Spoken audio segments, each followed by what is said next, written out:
எலும்புக்கூடுகள் எங்களுக்கு எழும்பி நின்று நீங்கள் எல்லாரும் அமைதியாக இருக்கிறீர்கள், நீங்கள் எங்களை பற்றி பேசவில்லை என்று சொல்லி எங்களுக்கு மீண்டும் உயிர்ப்பித்திருக்கிறேன். இந்த நீதி கிடைப்பதற்கான பொறிமுறையை நாங்கள் எப்படி கையாளப் போகிறோம் என்பதுதான் எங்களுடைய தமிழர் தரப்பில் இருக்கின்ற மிக பெரும் சவாலாக இருக்கின்றது. இந்த கவுன்சிலை நாங்கள் நம்பி யோசனை இருக்கிறதா இல்லையா? ஆனால் இலங்கை அரசாங்கத்திடம் அந்த டிஎன்ஏ கொடுப்பதில் எங்களுக்கு எந்த விதமான நம்பிக்கையும் இல்லை. இந்த ஐநா சபையில் என்னால் முன்மொழியப்பட்ட 2 பேச்சுக்களிலும் நான் முன்வைத்தேன். அவர்களுடைய அந்த செல்வாக்கு இந்த ஐக்கிய நாடுகள் சபையில் மறைமுகமாக இருக்கும் தமிழ் தரப்புகளும் இது தொடர்பான அழுத்தங்களை மீண்டும் மீண்டும் கொடுக்க வேண்டும் என்பது என்னுடைய ஒரு வேண்டுகோளாக இருக்கின்றது. தட்டுங்கள் திறக்கப்படும், கேளுங்கள் திறப்படும்.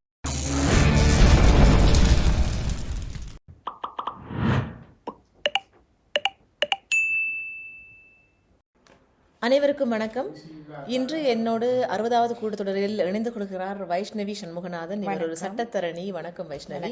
முதல் தடவையாக இங்கே ஐநாக்கு வருகை தந்திருக்கிறீர்கள். உங்களுடைய அனுபவங்களை கேட்டறிய நாங்கள் ஆவலாக இருக்கின்றோம். ஏனென்றால் நீங்கள் அங்கே இருந்து, அதாவது இந்த மருந்து காணாமலாக்கப்பட்ட விவகாரமாக இருக்கட்டும், அல்லது இப்போது வந்து கொண்டிருக்கின்ற செம்மணி புதைகுழியினுடைய எலும்புகள் எழுந்து வந்து தங்களுடைய நீதிகளை கேட்டுக்கொண்டிருக்கின்றன. இந்த விடயங்கள்லாம் நீங்கள் டிரெக்டாகவே அங்கே நின்று ஒரு சட்டத்தரணியாகவும் ஒரு பெண் செயற்பாளராகவும் இருக்குங்க. உங்களுடைய கருத்துக்களை நாங்கள் கேட்டுக்கொள்ள ஆவலாக இருக்கின்றோம். உங்களுடைய இந்த கருத்துக்களை எங்களோடு பகிர்ந்து கொள்ளுங்கள். இந்த ஐநாவினுடைய முதலாவது என்னுடைய இந்த ஐநா சபைக்கு வந்திருந்தது என்பது ஒரு கிடைத்த ஒரு சந்தர்ப்பத்தை நான் சரியான முறையில் பயன்படுத்தி கொள்ள வேண்டும் என்று தான் நான் விரும்புகிறேன். இந்த விடயத்தில் நான் கூற விரும்புகின்ற விடயமானது, இலங்கையில் தமிழர்களுக்கு எதிராக ஒரு அநீதி இழைக்கப்பட்டு தற்பொழுது 16 ஆண்டுகள் கடந்திருக்கின்ற நிலையில் கூட எங்களுக்கு இன்னும் ஒரு நீதி கிடைக்கவில்லை. அதாவது எங்களுக்கு எதிராக இடம்பெற்றிருந்த போர்க்குற்றங்களாக இருக்கலாம், அல்லது இனவழிப்பாக இருக்கலாம், அல்லது மனித குலத்துக்கு எதிரான குற்றங்களாக இருக்கலாம், இவற்றுக்குமே ஒரு சரியான நீதி கிடைக்கவில்லை. இந்த நீதி கிடைப்பதற்கான பொறிமுறையை நாங்கள் எப்படி கையாளப் போகிறோம் என்பதுதான் எங்களுடைய தமிழர் தரப்பில் இருக்கின்ற மிக பெரும் சவாலாக இருக்கின்றது. ஏனென்று சொன்னால், தற்பொழுது இவ்வளவு காலமும் நாங்கள் இந்த நீதி கிடைக்கவில்லை, அதற்கான சாட்சியங்களை எவ்வாறு நாங்கள் பெற்றுக்கொள்ளப் போகிறோம் என்ற ஒரு சந்தேகம் அல்லது எங்களுக்கான ஒரு ஐயப்பாடு இருந்த நிலையில் இந்த செம்மணி மனித புதைகுழி என்பது எங்களுக்கு கிடைத்திருக்கின்ற ஒரு வாய்ப்பாகத்தான் நாங்கள் இந்த இடத்தில் பயன்படுத்தி கொள்ள வேண்டும்.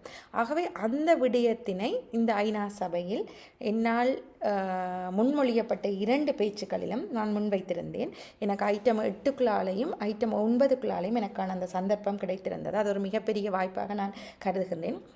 ஐட்டம் 8க்குள்ளால் வந்த அந்த சந்தர்ப்பத்தில் வியன்னா டிக்ளரேஷன் 1993 ஆண்டு இயற்றப்பட்ட வியன்னா டிக்ளரேஷனில் பெண்கள், சிறுவர்கள் மற்றும் போர்க்குற்றங்கள், மனித குலத்துக்கு எதிரான குற்றங்கள் தொடர்பான விடயங்கள் எவ்வாறு கையாளப்பட வேண்டும் என்று கூறப்பட்டிருந்ததை என்னுடைய அந்த பேச்சில் இந்த செம்மணி மனித புதைகுழி விவகாரத்தில் அதை எவ்வாறு பயன்படுத்தப்பட வேண்டும், அந்த உரிமைகள் எவ்வாறு பாதுகாக்கப்பட வேண்டும் என்பதை முன்வைத்திருந்தேன். இரண்டாவதாக மிக முக்கியமான ஒரு விடயம் தொடர்பாக நான் என்னுடைய பேச்சு அமைந்திருந்தது இந்த ஐட்டம் 9 நான் பேசியிருந்த விடயமானது.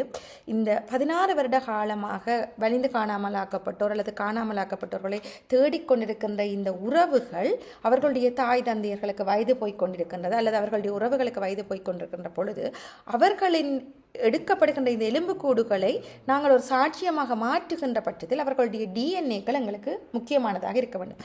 ஆனால் இலங்கை அரசாங்கத்திடம் அந்த டிஎன்ஏ கொடுப்பதில் எங்களுக்கு எந்த விதமான நம்பிக்கையும் இல்லை. எனவே இந்த டிஎன்ஏ செயற்பாடானது கட்டாயம் எடுக்கப்பட வேண்டும் என்பதும், அது ஒரு திறந்த ஒரு உண்மையான நம்பகத்தன்மையான ஒரு நாட்டிடம் அல்லது வேறு ஏதோ ஒரு இன்ஸ்டிடியூஷனிடம் கையளிக்கப்பட வேண்டும், அது சரியான முறையில் பாதுகாத்து வைக்கப்பட வேண்டும் என்பது ஒரு விடயமாகவும், இரண்டாவது பாதிக்கப்பட்டவர்கள் தாங்களாகவே தங்களுடைய டிஎன்ஏகளை பாதுகாத்து வைத்திருக்க வேண்டியதனுடைய முக்கியத்துவத்தினை இந்த ஐநா சபையில் இன்றைய தினம் என்னால் எனது பேச்சில் சுட்டிக்காட்டப்பட்டிருக்கிறது. இது ஒரு முக்கியமான விடயமாக என்னுடைய தனிப்பட்ட ஒரு கோரிக்கை, தனிப்பட்ட கோரிக்கைன்றதில் இது ஒரு என்னால் முன்வைக்கப்பட வேண்டும் என்று சொல்லி இருந்த ஒரு கோரிக்கையாக இது இருக்கின்றது. இதை ஐநா சபையினர் அதை கருத்தில் கொண்டு அதற்கான ஒரு விடயத்தினை முன்னெடுப்பார்கள், அல்லது எங்களுடைய தமிழ் தரப்புகளும் இது தொடர்பான அழுத்தங்களை மீண்டும் மீண்டும் கொடுக்க வேண்டும் என்பது என்னுடைய ஒரு வேண்டுகோளாக இருக்கின்றது. இந்த இடத்தில் அநேகமாக நான் கொடுக்கின்ற சில காணொளிகளில் எனக்கு வருகின்ற கேள்வியை உங்களிடம் நான் முன்வைக்கின்றேன். ஒரு பெண் செயற்பாட்டாளராக நான் இருக்கின்றேன். நீங்கள் அதாவது நான் புலத்தில் வாழ்ந்து கொண்டிருக்கின்றேன், நீங்கள் நிலத்தில் வாழ்ந்து கொண்டிருக்கின்றீர்கள். ஒரு சட்டத்தரணியாக அங்கே பாதிக்கப்பட்டவர்களுடைய டிஃபென்ஸ் சைடில் நீங்கள் நிற்கிறீங்க. அந்த வகையில் நீங்கள் நிறைய பெண்கள் தான் அதில் வந்து பாதிக்கப்பட்டிருக்காங்க. அவங்க உங்கள்கிட்ட வந்து நிறைய கேஸ் ஃபைல் பண்ணியிருப்பாங்க. அவங்களுடைய மனநிலை எவ்வாறு இருக்கிறது? இந்த ஐநாவை நம்பி பிரயோசனமில்லை என்று சொல்லுகிறவர்களோ அல்லது இந்த ஃபோல்கச்சேக் அப்போ நாங்கள் மீட் பண்ணோம், இப்போ இந்த பிரேக் டைமில் கூட ஃபோல்கச்சேக்கை நாங்கள் போய் சந்தித்த போது நீங்கள் அவருடைய ஏற்கனவே மீட் பண்ணியிருக்கிறீங்கன்னு சொல்லும்போது நீங்களும் அவர்கிட்ட சொன்னீங்க நான் உங்களை அங்கே மீட் பண்ணிட்டு உங்களோட முகத்தில் அவருக்கு ஞாபகம் இருக்கிறதா சொல்லியிருந்தார். இந்த கவுன்சிலை நாங்கள் நம்பி பிரயோசனம் இருக்கின்றதா இல்லையா? நிலத்தில் இருந்து வருகின்ற ஒரு சட்டத்தரனுடைய பெண் சட்டத்தரனுடைய பாயிண்ட் ஆஃப் வியூ. ஆம், நான் ஐநா மனித உரிமையாளரை இன்றைய தினம் சந்தித்து அவரிடம் மீண்டும் ஒரு முறை அவருடைய அறிமுகப்படுத்தியதன் போது அவர் செம்மணி அந்த போராட்டத்துக்கு வந்திருந்ததை குறிப்பிட்டதை இட்டு நாங்கள் அங்கு நின்று இங்கு வந்திருக்கிறோம் என்பதை அவருக்கு நாங்கள் அதில் பதிவு செய்திருந்ததை இட்டு நான் மிகவும் மகிழ்ச்சி அடைகின்றேன். என்னை பொறுத்த வரைக்கும் இந்த ஐக்கிய நாடுகள் சபையானது 2ஆம் உலகப் போருக்கு பிற்பாடு உருவாக்கப்பட்டதன் நோக்கம் ஏதோ ஒரு நோக்கமாக இருந்திருந்தது. அந்த நேரத்தில் இவ்வாறான மனித குலத்திற்கு எதிரான குற்றங்கள் தடுக்கப்பட வேண்டும், எந்த விதமான இனப்படுகொலையும் நடக்கக்கூடாது என்ற தொடர்பானதாகத்தான் இந்த ஐக்கிய நாடுகள் சபை உருவாக்கப்பட்டிருந்தது. அப்படி இருந்த பொழுதும் தற்பொழுது இந்த ஐக்கிய நாடுகள் சபையானது அதாவது சூப்பர் பவர் கண்ட்ரிஸ் என்று சொல்லப்படுகின்ற ஒரு வல்லாதிக்க அரசாங்கங்களுக்கு தான் அந்த அவைக்கு நிதி பங்களிப்பை செய்கின்றார்கள். அவர் நிதி பங்களிப்பை செய்கின்ற பொழுது அவர்களுடைய அந்த செல்வாக்கு இந்த ஐக்கிய நாடுகள் சபையில் மறைமுகமாக இருக்கும், கண்டிப்பாக இருக்கும். ஆகையால் இது புவிசார் அரசியலில் இலங்கை தொடர்பான விடயங்களில் எவ்வாறான தாக்கங்களை ஏற்படுத்த வேண்டும் என்பதை தமிழர் தரப்புகளான நாங்கள் ஒரு அறிவுபூர்வமாக புத்திசாலித்தனமாக இவற்றினை அறிந்தது நாங்கள் செயற்படுவது தான் எங்களுக்கு இருக்கின்ற தற்பொழுது இருக்கின்ற ஒரு மிகச் சவாலாக இருக்கின்றது. என்னை பொறுத்த வரைக்கும் இந்த ஐக்கிய நாடுகள் சபையை நாங்கள் நம்புகின்றோமா நம்பவில்லையா என்பது 2ஆம் பட்சம்.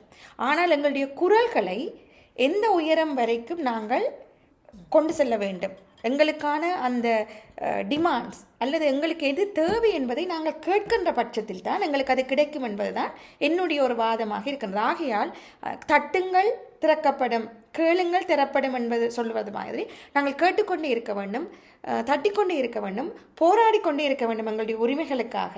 ஏனென்று சொன்னால் யாரும் எங்களுக்கு தேவையானது தாங்களாக எடுத்துக்கொண்டு தரப்போவதில்லை. ஆகையால் இந்த ஐநா சபையை பற்றின ஒரு தெளிவான விளக்கத்தினை எங்களுடைய தமிழர் தரப்புகள் புரிந்து கொண்டு இந்த ஐநா சபையினுடைய பொறிமுறை எவ்வாறு இருக்கின்றது, எந்தெந்த பொறிமுறைகளுக்குள்ளாக ஈழத்தமிழர்கள் உள்வாங்கப்படுவதன் மூலம் அல்லது இந்த பொறிமுறைகளுக்கூடாக நாங்கள் பயணம் செய்வதன் மூலம் எங்களுடைய உரிமைகளை நாங்கள் பெற்றுக்கொள்ளலாம் என்பது தொடர்பாக நாங்கள் தெளிவான ஒரு விளக்கத்தை பெற்றுக்கொண்டு அந்த பாதைகளில் பயணிக்க வேண்டும் என்பதுதான். என்றால் நாங்கள் நம்பிக்கையை இழந்து போகக்கூடாது. ஏன் சொல்கிறோம் என்றால் 2009ஆம் ஆண்டுக்கு பிறகு கூட நாங்கள் இன்றும் உயிர் தெளிந்திருக்கின்றோம். இன்னொருபடியும் நான் முக்கியமாக கூற வேண்டும், உங்களுடைய நான் நேற்று கதைக்கும் போது சொல்லியிருந்தேன், இந்த எலும்புக்கூடுகள் எங்களுக்கு எழும்பி நின்று நீங்கள் எல்லாரும் அமைதியாக இருக்கிறீர்கள், நீங்கள் எங்களை பற்றி பேசவில்லை என்று சொல்லி எங்களுக்கு மீண்டும் உயிர்ப்பித்திருக்கிறேன். எங்களுடைய ஈழத்தமிழ் மண் அது ஒரு உன்னதமான ஒரு மண், ஒரு புனிதமான மண். அது கண்டிப்பாக எந்தெந்த நேரத்தில் நாங்கள் என்னென்னத்தை செய்ய வேண்டும் என்பதை எங்களுக்கு தெளிவாக காட்டும் என்பதுதான் என்னுடைய கருத்தாக எப்பொழுதும் இருக்கின்றது. நீங்கள் இது சொன்ன விடயத்தில் வந்து தட்டுங்கள் திறக்கப்படும் என்று சொன்னீங்க. அது வந்து ஒரு பைபிளில் வர வசனம் நினைக்கிறேன். அது மாதிரி இங்கே எங்களுடைய புறத்தில் நிற்கிற நிறைய செயற்பாட்டாளர்கள் ஐநா ஓப்பன் த டோர்ஸ் அப்படின்னு சொல்லி வெளியே வந்து தட்டுறாங்க. ஆனால் என்ன பிரச்சனைனா அது ஏற்கனவே திறந்து தான் வச்சிருக்கிறோம். எனவே நீங்கள் வாருங்கள், இதுக்கு வந்து நிறைய பெண்கள் இணைய வேண்டும் என்று நினைக்கிறோம். இப்போ கூட நாங்கள் வந்து சட்டியான அதாவது யுனைடெட் நேஷன்ஸினுடைய ஆஃபீஸ் ஃபார் ஜினீவாவினுடைய ஹெட் அவங்களையும் நான் சந்தித்தோம். இந்த பெண்களுடைய விஷயங்களை பெண்களிடம் பேசும்போது அதற்கு இன்னும் ஒரு வேல்யூ இருக்குது. அடிக்கடி நான் சொல்லுவது, ஒரு உயிரை கொடுக்கின்ற பெண்கள் ஒரு உயிரினுடைய வேல்யூ என்ன என்பது தெரியும். யாருக்கும் அந்த உயிரை எடுப்பதற்கு ரைட்ஸ் கிடையாது. அது சிங்களவராக இருந்தாலும் தமிழராக இருந்தாலும் உயிர் என்பது உயிர் தான்.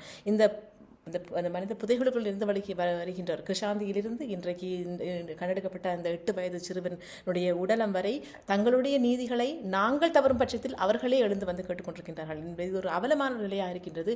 ஆனால் ஐநாவினுடைய இந்த செட்டப் இப்படித்தான் இருக்கின்றது. இதுக்குள் தான் நாங்கள் உள்வாங்கி போராட வேண்டியதாக இருக்கின்றது. இறுதியாக நீங்கள் அங்கே இங்கே பார்த்து கொண்டிருக்கிற புலத்தில் வாழுகின்ற இளையோர்களுக்கு நீங்கள் ஏதாவது சொல்ல வேண்டியிருக்கிறது? புலத்தில் வாழுகின்ற இளையோர்களுக்கு நான் சொல்ல விரும்புகின்ற விடயமானது, நிலமும் புலமும் சேர்ந்து செயற்படுகின்ற பொழுதுதான் எங்களுடைய உரிமைகளை நாங்கள் பெற்றுக்கொள்ளக்கூடியதாக இருக்கின்றது. இவ்வளவு காலமும் புலத்தில் இருக்கின்றவர்கள் குறிப்பாக இந்த போராட்ட காலத்துக்குள் இருந்து வந்தவர்களாகத்தான் இருக்கின்றார்கள்.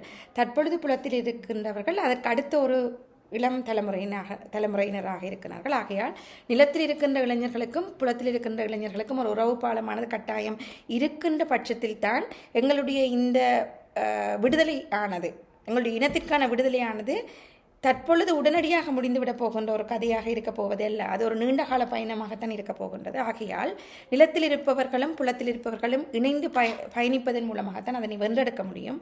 ஆகையால் நாங்கள் கட்டமைப்புகளை உருவாக்க வேண்டும். நிச்சயமாக எங்கள் தமிழர் தரப்புகளுக்கு இடையில் ஒரு ஒற்றுமையான கட்டமைப்புகள் பல உருவாக்கப்பட வேண்டும்.